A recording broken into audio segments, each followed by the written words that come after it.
The Galactic Council chamber, a colossal dome adorned with the crests of 1,000 worlds, buzzed with anxious anticipation. Representatives of various species, some cloaked in shimmering scales, others encased in mechanical suits, filled the seats. The soft murmur of hundreds of dialects filled the air, a symphony of galactic diversity. At the center, a lone podium awaited the next speaker, a human, which was unusual given humanity's peripheral role in galactic affairs. Commander Darren, a seasoned veteran with the scars to prove it, stepped up to the podium. His uniform, a blend of practicality and ceremony, bore the insignia of Earth's global defense. As he looked around, he could feel the weight of countless eyes upon him, their gazes mixed with curiosity and concealed disdain. "Ladies, gentlemen, and esteemed beings of the Galactic Union," Darren began, his voice firm and reaching every corner of the chamber through the translation devices. "Today I stand before you not just to speak for Earth, but to reveal why our planet has earned a reputation that precedes it." Behind him, the massive holographic display flickered to life. Images of Earth's lush landscapes transitioned into those of natural disasters, volcanoes erupting with primal fury, earthquakes tearing the ground asunder, and hurricanes that rewrote coastlines. "Earth is a cradle of life, but it is also a forge of destruction," Darren continued, his tone embodying a proud defiance. "From these cataclysms, humanity has emerged, not just surviving but thriving through resilience and relentless will." The images shifted to historical footage of human conflicts. Armies clashing over desolate wastelands, cities rebuilding after wars that would extinguish other species. Each scene underscored humanity's capability to endure and evolve from its trials. "You see us as newcomers, young and untested in the galaxy's eyes," Darren said, his gaze sweeping across the audience, challenging them. "But we have been tempered by our world's harshness. We learned to protect what is ours against any threat, not out of conquest but necessity." A palpable unease settled over the chamber as the display now showed Earth's advancements in technology and defense. Spacecraft capable of impressive feats, weapons designed for unthinkable adversaries, and alliances that spoke of strategic acumen. "Thus you fear us," Darren declared, his voice unwavering.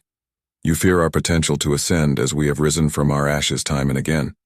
I stand here to affirm that fear, not to incite war but to propose respect. Earth wishes for peace, but make no mistake. We are guardians of our world, prepared to defend it as fiercely as we have fought to preserve it." As the holograms dimmed and the chamber lights brightened, a silent tension hung in the air. Darren's words had not just been a defense but a declaration of Earth's indomitable spirit. "Let us move forward not as adversaries but as allies, who respect each other's histories and capabilities," he concluded, extending an olive branch wrapped in thorns. As Darren stepped down, the murmur returned, louder and more conflicted than before. Some delegates nodded in grudging respect. Others whispered in hushed tones, wary of this new perspective on Earth. 3 days had elapsed since Darren's bold declaration before the Galactic Council. The aftermath of his speech was still echoing across the stars, stirring both respect and concern amongst the myriad civilizations of the galaxy. Meanwhile, back on Earth, life progressed under the ever-watchful eyes of its global defense systems, which kept vigilant watch for any threat from any quarter. Commander Darren was in his office at Earth's Global Defense HQ, poring over reports and strategic assessments, when an urgent alert flashed across his screens. Alarms blared and red lights bathed the room, signaling a breach of the solar system's outer perimeter. The data was unnerving. A fleet of unidentified spacecraft had appeared as if from nowhere, bypassing the extensive network of early warning systems designed to detect such incursions well in advance. Lieutenant Marsden, a sharp-minded young officer and Darren's trusted aide, appeared on the holographic communicator, his expression taut with urgency. "Commander, the fleet is on a direct course for Earth. They've managed to evade our detection fields, suggesting technology beyond our current understanding." Darren's eyes narrowed as he assessed the situation. "Status report on our defensive capabilities," he ordered, his mind racing through possible scenarios. "All orbital and terrestrial defense systems are at full readiness, but there's no known match for their cloaking technology in our arsenal." Marsden replied, his voice steady despite the looming threat. "Prepare all units for a potential engagement. I'm heading to the command center," Darren stated, his voice a calm force of command. He grabbed his jacket and made for the door, his stride determined. Upon arriving at the command center, Darren was greeted by a flurry of activity. Officers and analysts were busily tracking the approaching fleet's trajectory, while defense platforms were being primed for action. The large tactical screen at the front of the room displayed the ominous advance of the alien ships, now just beyond the moon's orbit. "This is Commander Darren of the Earth Global Defense to the approaching fleet," Darren broadcasted on all known communication channels, his gaze fixed on the screen. "Identify yourselves and state your intentions." The silence that followed was suffocating. Then a voice, cold and metallic, cut through the tension. "We are the Zaltrax. Your planet and its resources are to be surrendered to us. Refuse and you will face annihilation." The threat was clear and immediate. Darren's response was equally unequivocal. "Earth will not surrender. Withdraw now or we will defend ourselves." As he gave the order to engage, the first wave of alien ships crossed into Earth's defensive perimeter. Bright arcs of laser fire lit up the darkness of space, a vivid testament to Earth's readiness to defend its sovereignty. The Zaltrax ships, sleek and dark, responded in kind, unleashing bursts of energy that rocked Earth's orbital defenses. Darren watched as the battle unfolded, his crew efficiently coordinating the defense. Earth's forces, though caught off guard by the sudden appearance and advanced technology of the Zaltrax, adapted quickly. Under Darren's command, they managed to hold the line, downing several enemy ships and disrupting the formation of the Zaltrax fleet. The skirmish was intense, with both sides exchanging heavy fire. Amidst the chaos, Darren remained a pillar of resolve. "Push them back," he ordered, his voice cutting through the din of the command center.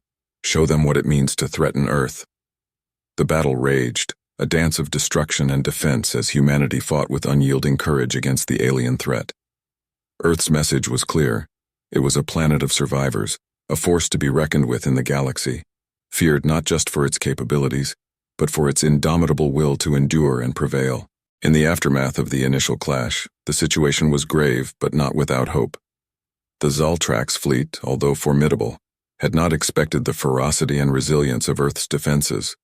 Commander Darren surveyed the damage to the orbital platforms and the fleets, his mind racing for an edge in the looming larger conflict. "We've inflicted significant damage, but it's not enough," Darren stated in the war room, addressing his top strategists and commanders. The holographic map in the center showed the scattered formations of both the Earth forces and the retreating Zaltrax ships. "They will regroup and come at us harder. We need a decisive strategy." Lieutenant Marsden stepped forward, pointing to the lunar orbits on the map. "What if we use the moons as cover? If we can maneuver a fleet behind Luna, we could launch a surprise counteroffensive. They won't expect an attack from the moon's shadow." Darren considered the boldness of the plan. It was risky, the timing had to be perfect, and the moon's erratic orbit provided a narrow window of opportunity. Yet the element of surprise was exactly what they needed. "Prepare the fleet. We'll take the fight to them." Hours later, as Earth's patched-up ships silently coasted in the dark side of the moon, Darren felt the old familiar thrill of a high-stakes gamble. Each vessel was cloaked in shadow, virtually invisible against the backdrop of space. As the Zaltrax fleet began its slow regroup near Mars, they remained oblivious to the impending strike. "Sink every ship to my mark," Darren commanded, his eyes glued to the tactical display. 3, 2, 1, engage. Like specters, the Earth fleet surged from the moon's shadow. The Zaltrax, caught off guard, scrambled to mount a defense. Lasers and missiles streaked across the space between the two forces, a deadly dance of light and destruction. The surprise was total, the execution flawless. Earth's forces hammered the Zaltrax ships with relentless fury, exploiting the confusion and chaos they had sown. Ship after ship of the Zaltrax fleet was disabled or destroyed, their formations broken. Amidst the fray, Darren directed his forces with a calm precision, each order shaping the course of the battle. "Focus fire on their command ship. Cut the head off the snake," he ordered as his own ship, the Defiant, maneuvered for a clear shot. With a final concerted barrage, the command ship of the Zaltrax burst into a brilliant explosion, sending shock waves through their fleet. The remaining enemy ships, now leaderless, began to retreat, their invasion thwarted. As the last of the Zaltrax ships warped out of the system, a cheer erupted from the crew of the Defiant. Darren allowed himself a brief smile, proud of his crew and his planet. They had faced a technologically superior enemy, and had prevailed through ingenuity and sheer will. "We did it, sir," Marsden said, relief and pride evident in his voice. "We did indeed," Darren replied, his gaze fixed on the stars beyond. "But this is just the beginning. Let's prepare for their next move, or anyone else's who thinks Earth is an easy target." The immediate threat had been neutralized, but Earth was far from peaceful. The debris of battle orbited the planet like a grim reminder of the recent conflict. As Commander Darren looked over the reports of losses and damage assessments, the weight of leadership bore down on him. Cities below had been spared direct assault, but the fear and uncertainty affected every corner of the globe. In the days that followed, Earth's defense systems were rebuilt stronger than ever, incorporating technology salvaged from the defeated Zaltrax ships.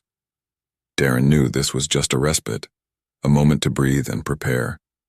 The galaxy had seen Earth's might, and though they had won this battle, the war for their place in the cosmos was just beginning. Darren was called to address the Galactic Council once more. The chamber was packed, the atmosphere thick with anticipation and newfound respect. As he took the podium, the murmur of conversation died down, all eyes fixed on him. "Members of the Galactic Union," Darren began, his voice resonating with a quiet strength. "Earth has stood its ground, not out of desire for conflict, but from the necessity to protect our home. The recent events were unfortunate but necessary for our survival." He paused, letting his words sink in. "We do not wish to stand apart from you. Instead, we extend our hand in peace. Let us share our strengths and work together for the security and prosperity of all our worlds." His speech was met with mixed reactions. Some nodded in agreement, moved by Earth's resolve and willingness to collaborate. Others, however, remained skeptical, wary of the power Earth had displayed. Despite the divisions, Darren's words planted the seeds of diplomacy. In the weeks that followed, several civilizations reached out, expressing interest in treaties and trade. Earth's technology, combined with its strategic position, made it a valuable ally. Back home, Darren was celebrated as a hero. Parades filled the streets, and his name was spoken with reverence and gratitude. But the commander was all too aware of the fragile peace they had crafted. He worked tirelessly, forging alliances and building Earth's representation in the Galactic Union. As the Earth continued to rebuild, it also reformed, transitioning from a planet constantly on the defensive to a proactive member of the galactic community. Darren oversaw the creation of interstellar diplomatic programs and led initiatives for shared technology research, ensuring Earth's voice was not only heard, but respected. Years later, the legacy of the Zaltrax conflict had transformed into a testament to Earth's resilience and diplomatic prowess. Earth was no longer just the most feared planet. It had become a hub of innovation and a crossroads for interstellar diplomacy. Ambassador Darren, once a commander of fleets, now presided over Earth's delegation at the Galactic Union. His military uniform had been replaced by diplomatic robes, but his eyes retained the sharpness of a seasoned strategist. From the sprawling deck of the Union's headquarters, he gazed out at the busy space lanes, a symbol of commerce and cooperation that had replaced the warpaths of old. Beside him stood Tavrel, a Vulcan ambassador who had been a staunch supporter of Earth's integration into the Union. "It is remarkable," Tavrel remarked, her tone an unusual blend of Vulcan reserve and genuine respect. "From feared warriors to architects of peace, your planet has indeed come a long way." Darren smiled slightly, reflecting on the tumultuous years. "We've had to adapt and learn. The galaxy is vast, and we are better together than apart." The sun set behind the distant mountains, casting a warm glow over the bustling city below. The light caught the shimmering surfaces of ships arriving and departing, a dance of lights against the darkening sky. "Yes," Tavrel agreed, her gaze joining his on the horizon. "And perhaps, Commander, it is always wise to keep a warrior in the wings, just in case." Darren chuckled, the sound mingling with the hum of the cosmopolitan galaxy around them. "Perhaps, Ambassador, but let's hope for all our sakes that those days are behind us." Their laughter echoed into the twilight, a sound of friendship and shared futures. Earth had indeed changed the fabric of the galaxy, not through conquest, but through the courage to defend and the wisdom to unite.